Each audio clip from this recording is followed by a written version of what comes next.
Next topic करते हैं max Born probability interpretation. देखो लास्ट टाइम हमने किया डी ब्रोगली वेव। पहले डी ब्रोगली वेव एक पार्टिकल हाई स्पीड से जा रहा है, उसके पीछे मूविंग पार्टिकल, एक पार्टिकल मूव कर रहा है, उसके पीछे वेव बन रही है जिसको बोल रहे हैं मैटर वेव या डी ब्रोगली वेव, है ना।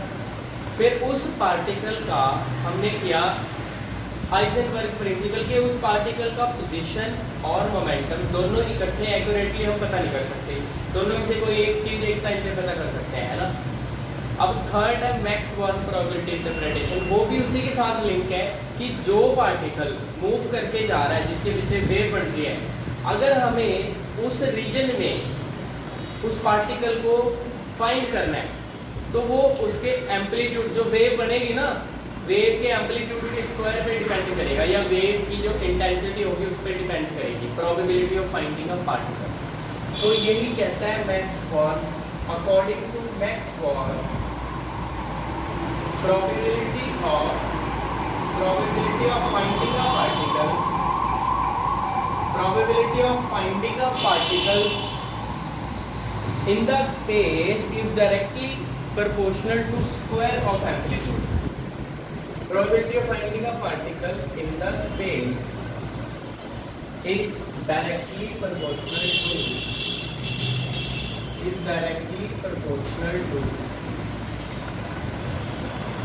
the square of amplitude,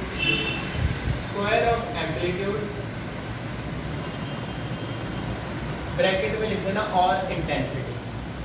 ये मैं आपको बताऊंगा बाद में क्यों। Directly proportional to square of amplitude of the matter wave या de Broglie wave, of the de Broglie wave associated with the particle, associated with that particle, associated with that particle. ये है कि वो पार्टिकल अगर हमें find करना है, जैसे ये पार्टिकल है, पार्टिकल आगे की तरफ ऐसे जा रहा है और पीछे ऐसे वेव बढ़ रही है। अब देखो ये ऐसे आया ना पार्टिकल, ये वेव है, ये एम्पलीट्यूड है वेव का, ऊपर भी एम्पलीट्यूड नीचे भी, तो एम्पलीट्यूड के स्क्वायर पे डिपेंड करती है probability.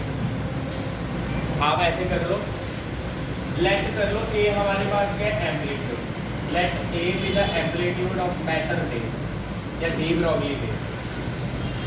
Therefore, according to Max Born,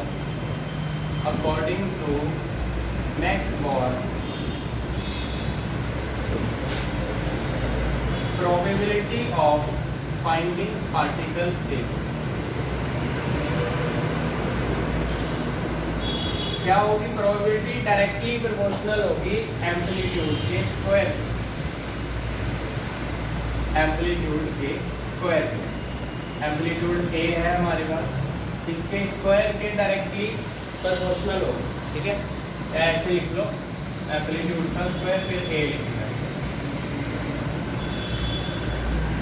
ठीक है। अब जो एम्पलीट्यूड का स्क्वायर है किसी भी वेव का, वो उसकी इंटेंसिटी पे डिपेंड करता है।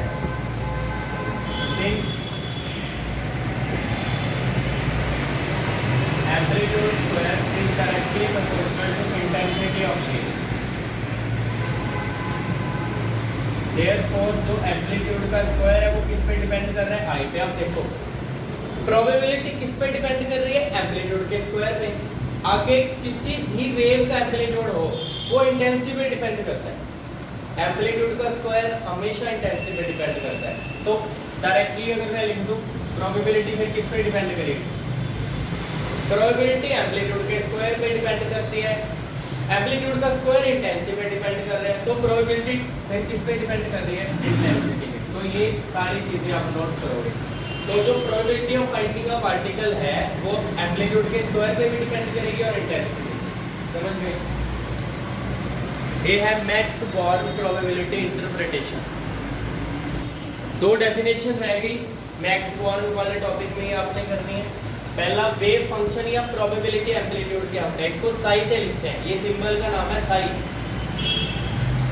The amplitude of the matter wave या de Broglie wave associated with the moving particle. जो वेव बनती है उसका एम्पलीट्यूड जो होता है, सिर्फ एम्पलीट्यूड, हमने अभी किया नहीं था, मैक्स बॉर्न क्या बताता है, probability of finding a particle in a space is directly proportional to square of amplitude of a matter wave. वो स्क्वायर ऑफ एम्पलीट्यूड की बात करते हैं। जो सिर्फ एम्पलीट्यूड है ना वेव का, उसको बोलते हैं वेव फंक्शन, बस साई से लिखते हैं इसको, वेव फंक्शन या प्रोबेबिलिटी एम्पलीट्यूड, बस समझ गए, सिर्फ एम्पलीट्यूड ऑफ मैटर वेव, बस। जैसे ये वेव है, इसका जो ये एम्पलीट्यूड है, इसको बोलते हैं, नीचे की तरफ भी होता है ऐसे, इसको बोलेंगे वेव फंक्शन, साई से लिखते हैं, समझ गए। आगे दूसरी डेफिनेशन है प्रोबेबिलिटी डेंसिटी। साई के स्क्वायर को बोलते हैं प्रोबेबिलिटी डेंसिटी। देखो जो अकेला साई है ना, वो हम निकाल नहीं सकते, फिजिकल क्वांटिटी नहीं है, Sai is not a physical quantity and can not be measured. Physical quantity नहीं है तो उसकी मेजरमेंट नहीं कर सकते, पर साई स्क्वायर मेजरेबल है। कैसे? मैक्स बॉर्न क्या कहता है, probability is directly proportional to amplitude square. Amplitude का स्क्वायर आगे किस पे डिपेंड करता है, इंटेंसिटी पे। तो इंटेंसिटी से एम्पलीट्यूड का स्क्वायर हम पता कर सकते हैं, समझ गए ना। तो एम्पलीट्यूड का स्क्वायर हम यूज करते हैं, मतलब सिग्निफिकेंट क्या है, Sai is not significant but Sai square is significant. Sai square हम यूज करेंगे, Sai square is measurable and is called probability density. Also Sai square gives a probability of finding a particle in a space. Okay, note कर लो आप।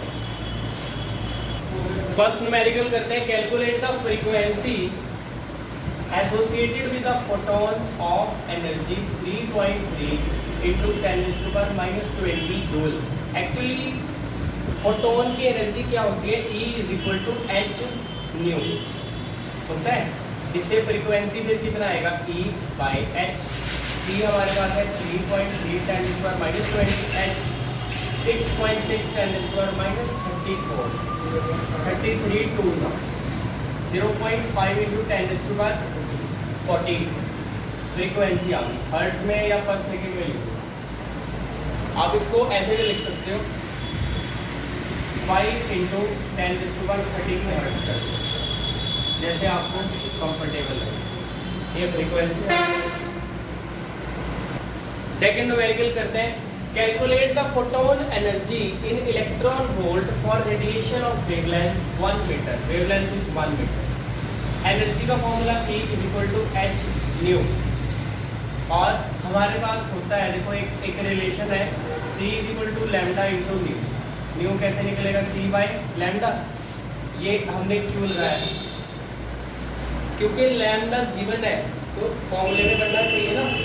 और ये h की value 6.625 10⁻⁻34 होती है, C की वैल्यू 3 into 10⁸ होगी, और ये लैम्डा 1 दिया है। एक बात अभी समझो, एनर्जी निकाल रहे हैं, पहले तो SI यूनिट हमने सारी यूज की, जूल में आएगी, जूल में आएगी ना। तो क्वेश्चन है कि इलेक्ट्रॉन वोल्ट में पता करो। आपको ये पता हो कि 1 इलेक्ट्रॉन वोल्ट में 1.6 into 10⁻⁻19 जूल होंगे। सो 1 जूल में कितने होंगे, फिर 1/k डिवाइड में आ जाएगा इलेक्ट्रॉन वोल्ट। तो कभी भी जूल से इलेक्ट्रॉन वोल्ट में जाना है तो इससे डिवाइड करना पड़ेगा हमें।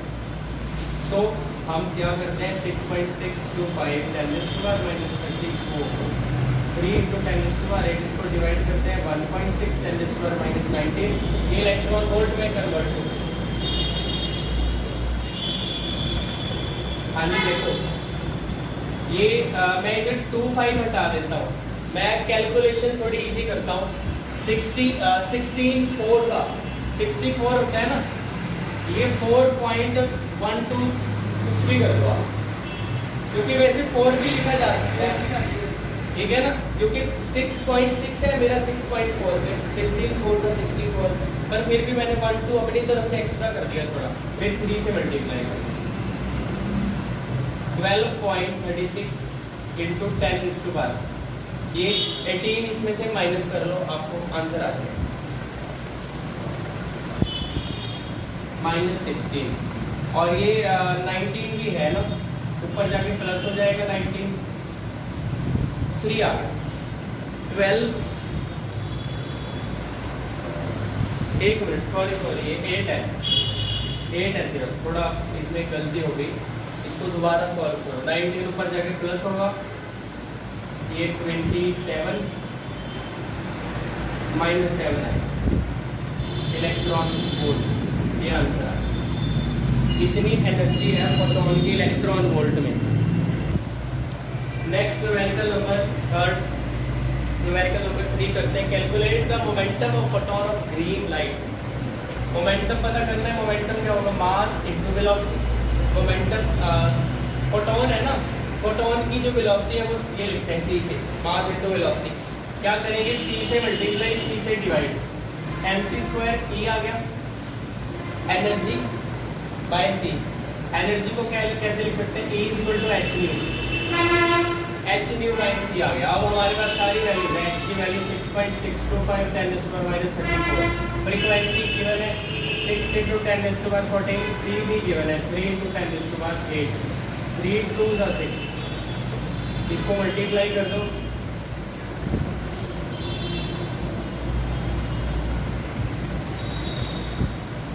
ये देख लो आप कितना आ रहा है, -28। और mass into velocity kilogram metre per second, answer.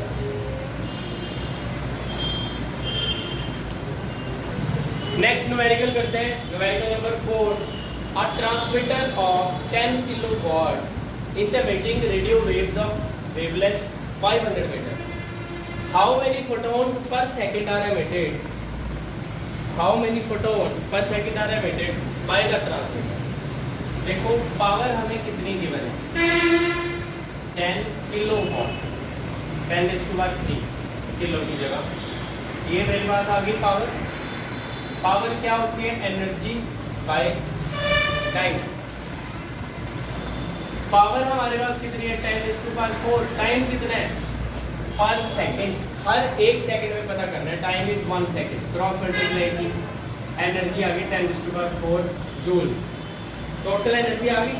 मान लो हमारे पास n photon, let we have let number of photons emitted per second is n। मान लो एक सेकंड में n फोटोन निकले, तो जो टोटल एनर्जी है वो कितनी आएगी, energy of n photons, therefore energy of n photons कितनी आएगी, is equal to E = h nu होता है, एक की h न्यू है तो n की क्या होगी, ये है E = n h न्यू। तो ये टोटल एनर्जी है। हम क्या करेंगे, n h न्यू के इक्वल टोटल एनर्जी रखेंगे, n हमारे पास क्या है। अब सोचो क्या हमारे पास सारी वैल्यूज है, नहीं, इसकी वैल्यू पुट करनी पड़ेगी। देखो c = lambda into frequency, frequency c/λ, यहाँ पुट करो, ये नीचे है c/λ पुट करोगे तो लैम्डा ऊपर चला जाएगा, ये c लैम्डा कितना है 500 मीटर, h की वैल्यू 6.625 10⁻⁻34, c की वैल्यू 3 × 10⁸। आप इसको सॉल्व करो तो हमारे पास n आ जाएगा।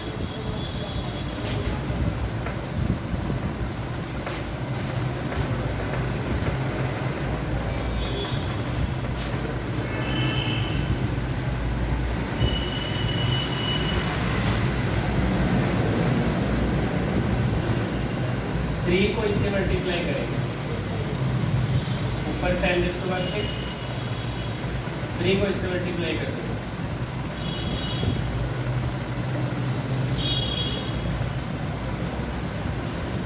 10⁸ -34, 8 - 34 कितना आएगा,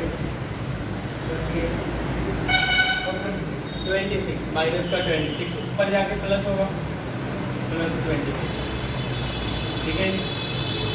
ये कितना है, 3.97 है, 3.97 और ही लिख लो आप उसको, इंटू 10⁻32, 10 इसको कितना आया, डिवाइड करो जल्दी जल्दी,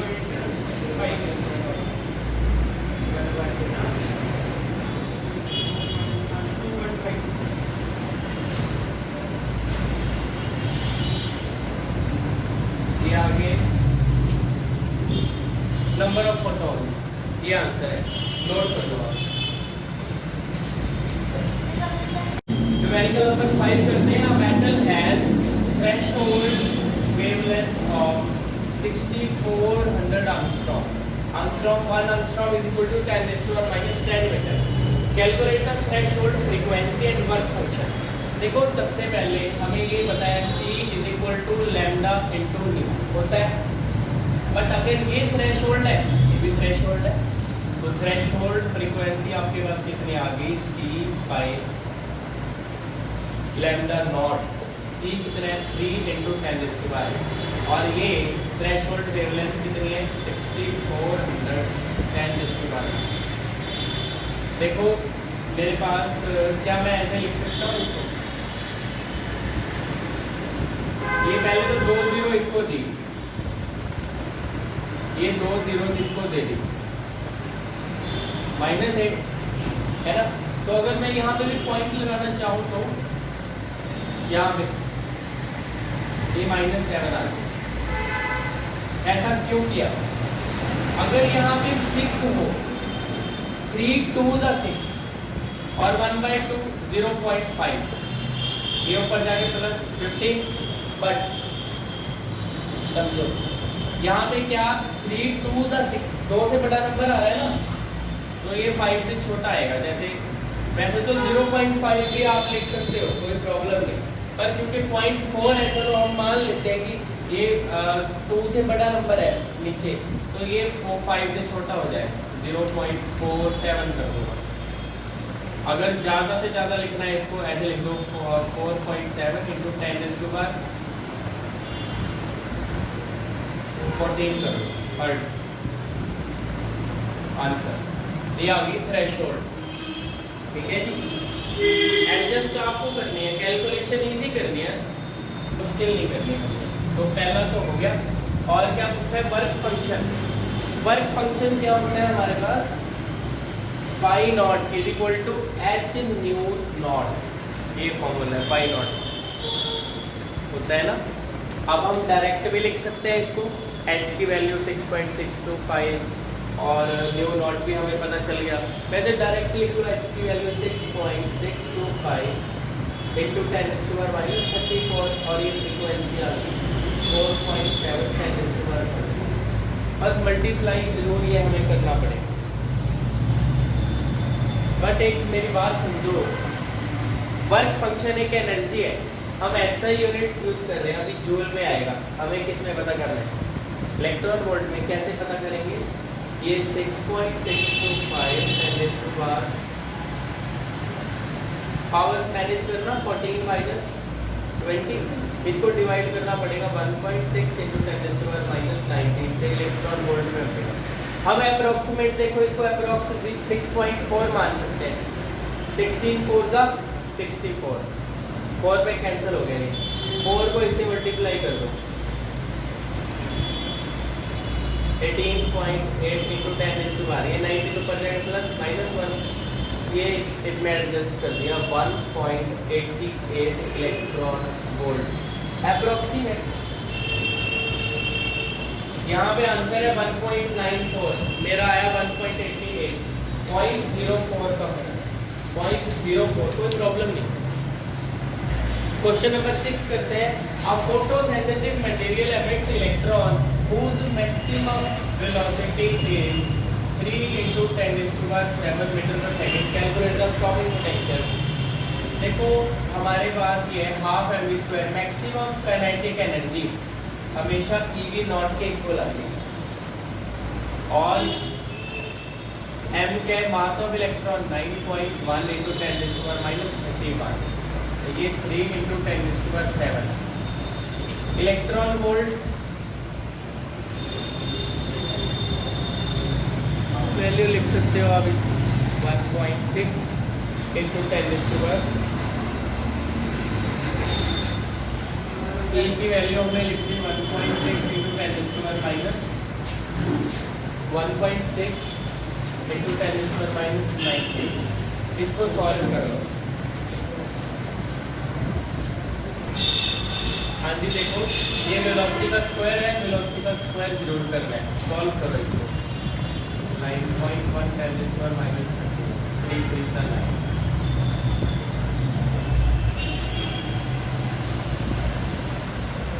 इसको सॉल्व करो।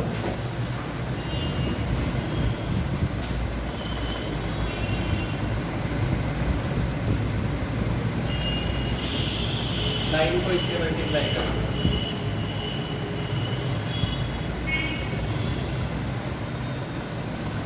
ये एडजस्ट किया, ये ऊपर जाके प्लस, ये प्लस कर दिया। 33 माइनस 31 2 आ गया, सिर्फ 2। और ये मैंने एडजस्ट कर दिया, ठीक है सारा। इसको इससे मल्टीप्लाई कर दो। देखो इसको मैं अप्रोक्सीमेट ही करूँगा। 81.9 को क्या लिखूँ? 82। इसको 3 लिखा। सॉल्व करो जरा। 82 को 3 से डिवाइड करिए।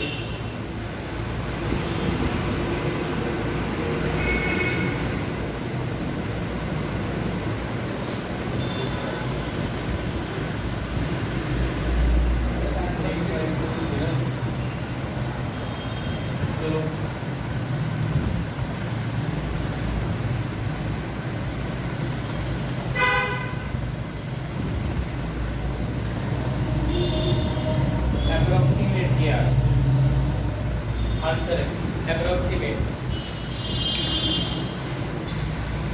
न्यूमेरिकल नंबर 7 करते हैं। हमें वेवलेंथ गिवन है 500, वर्क फंक्शन गिवन है, energy of photon electron volt में पता करनी है, kinetic energy of photo electron और स्टॉपिंग पोटेंशियल। वेवलेंथ कितनी है? 500 नैनो 10⁻⁹। वर्क फंक्शन गिवन है हमें 5 नॉट 1.9 इलेक्ट्रॉन वोल्ट। सबसे पहले हमें पता करनी है energy of photon. E = h new, new को c/λ लिखूंगी, वैल्यू पुट करो। h की 6.625 10⁻34, c की वैल्यू 3 10⁸, लैम्डा 5। और ये ना जूल में है, इसको इलेक्ट्रॉन वोल्ट में कन्वर्ट करो।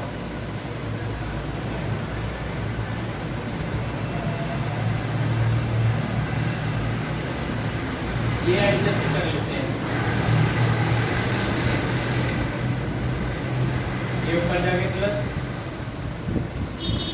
17 बन गया, 70 माइनस 34 माइनस, और इसको 1.6 इंटू 10⁻⁹ से डिवाइड कर दिए। इलेक्ट्रॉन वोल्ट में आंसर आ गया। करो डिवाइड।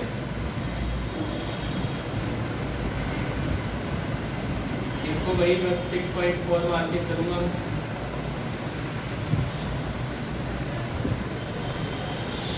देखो अगर मैं ये 2 जीरोस इसको एडजस्ट करूँ, -17 और -17 कैंसिल हो जाएगा। ये 2 जीरोस इसको दी, -17 खत्म, ये आ गया मेरे पास।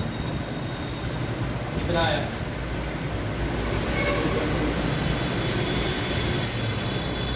और बुक में इसका आंसर है 2.48।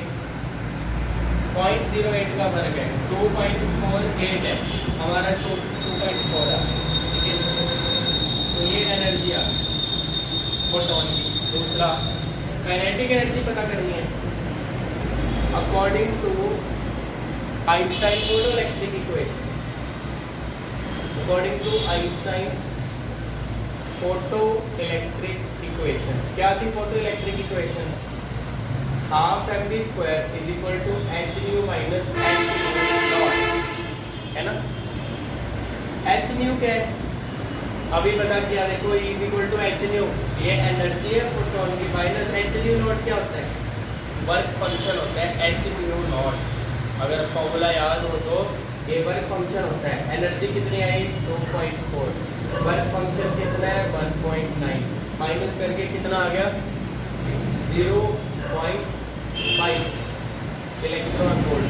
और ये काइनेटिक एनर्जी आ गई हमारी 0.5 इलेक्ट्रॉन वोल्ट।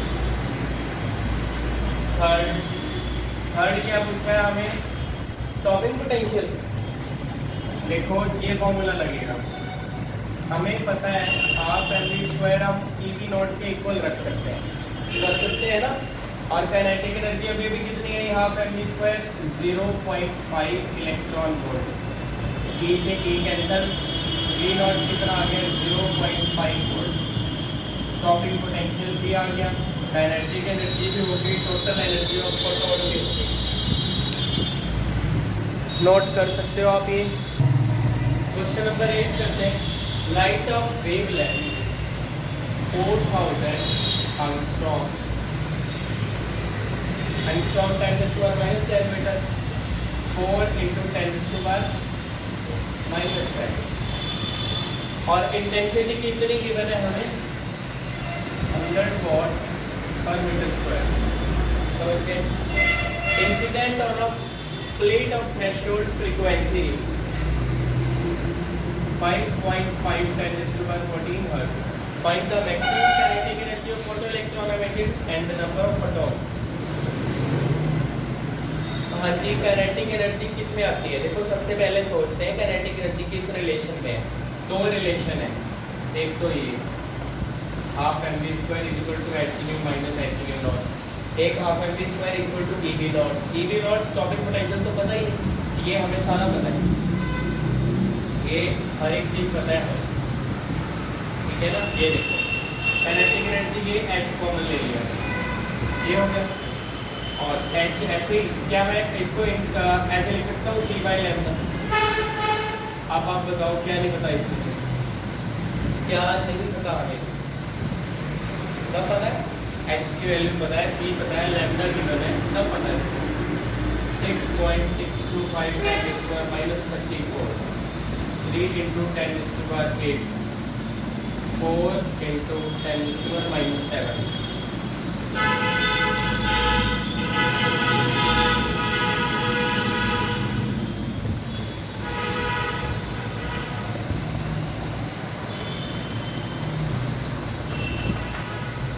इसको सॉल्व करेंगे। देखो एक काम करते हैं, ये मेरे पास है, ये -7 है, ऊपर जाके प्लस हो गया, कितना हो गया? 50। और ये क्या है? 10⁻14, ये कॉमन आएगा, यहाँ पे 14 बना लेते हैं, 0 इसको दे देते हैं। एक कितना आ गया? 15/2, 30/4 है, 2 के टेबल में कर गया। 15/2 7.5 माइनस करो, ये 7.5 है इंटू 10⁻14 माइनस 5.5 इंटू 14। 10⁻14 कॉमन लो और माइनस करो, 6.625 10⁻⁻। इसमें से ये माइनस कर दिया 2, ठीक है जी। इसको 2 से मल्टीप्लाई करो,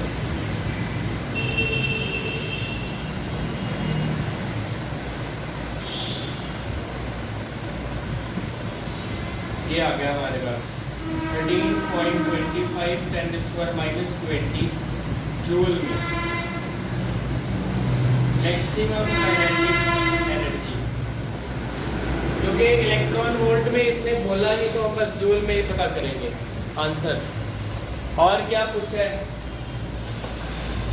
नंबर ऑफ फोटॉन्स इंसिडेंट पर मीटर स्क्वायर पर सेकेंड। देखो मान लो हमारे पास n फोटॉन, लेट n हमारे पास क्या है? Number of photon. तो ये पावर हमें दिया देखो 100 वॉट, ये पावर है। पावर क्या होती है? Energy by time. टाइम कितना है? 1 सेकेंड।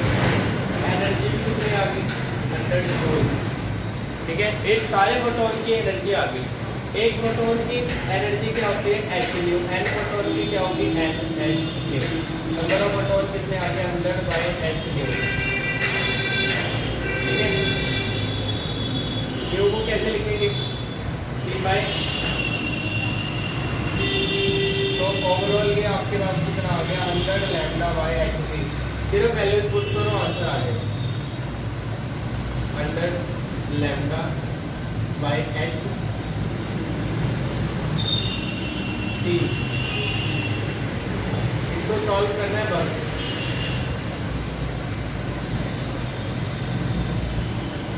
इसको 3 में मल्टीप्लाई करिए चलिए।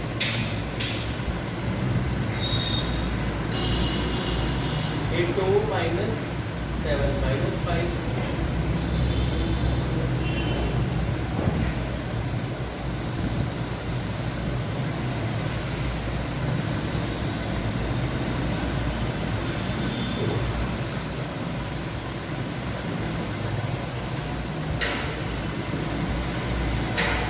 .87 को मैं 20 लिखूंगा, प्लस माइनस 20 ऊपर जाके ये प्लस हो जाएगा 26 माइनस 5 21,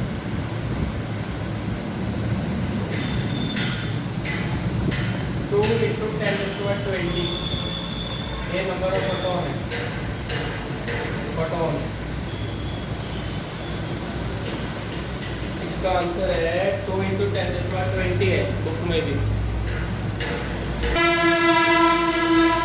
न्यूमेरिकल नंबर 9 करते हैं। Photoelectric work function of a metal is 1 electron volt, light of wavelength 3000 angstrom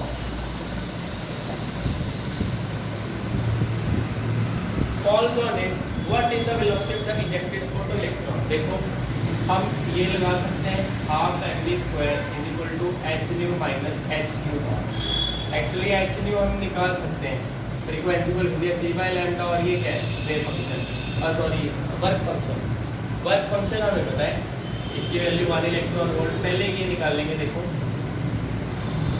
6.625 10⁻⁻⁷ 34 3 into 10⁸ ठीक है, और ये कितना है 3 into 10⁻⁻7 माइनस 1 इलेक्ट्रॉन वोल्ट। ये जूल में है, अभी एनर्जी होती है ना h न्यू, इसको भी जूल में करना पड़ेगा। 1.6 into 10⁻⁻19 जूल। ये 3 से 3 कैंसिल, 0 से एडजस्ट हो, ये -7 ऊपर जाके प्लस 15 में से ये किया -19, इसमें से ये माइनस कर दो 5.025 10⁻⁻19 जूल। ठीक है जी, और इस तरफ हमारे पास है हाफ mv स्क्वायर। देखो ये 2 ऊपर जाके मल्टीप्लाई होगा, यहाँ पे हमारे पास है हाफ mv स्क्वायर, सिर्फ v स्क्वायर रखेंगे, 2 ऊपर जाके मल्टीप्लाई, m नीचे जाके डिवाइड, तो वेलोसिटी कितनी आ गई पूरे का रूट, इसको इससे मल्टीप्लाई कर दिया 5 to the 10 approximate. Mass of electron m is the mass of electron, 9.1 into 10⁻⁻31, 9.1 और 10 अप्रोक्सीमेट 1 पॉइंट समथिंग आएगा, पहले 1 ही मान लिया इसको, 1 का रूट 1, क्योंकि ये आएगा तो 1.1 समथिंग, और ये देखो 10⁻, ये ऊपर गया 31, कितना है 12, ये तो 1 ही आ जाएगा, तो 10⁻6 मीटर पर सेकेंड आंसर सॉल्व हो गया। नोट कर सकते हो आप।